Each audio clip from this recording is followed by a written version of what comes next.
You ask Tiger to solve. This deals with linear equations with one unknown. The final result is y equals -42. Let's solve it step by step. Group all constants on the right side of the equation. Subtract 19 from both sides.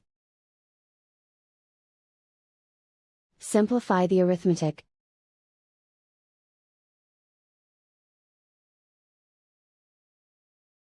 Isolate the y.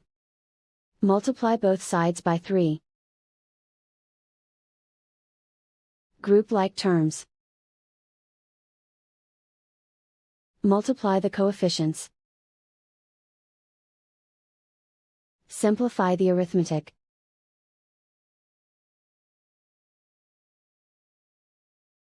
Convert the y into a positive number.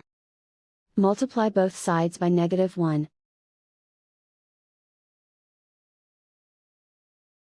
Remove the ones. Simplify the arithmetic.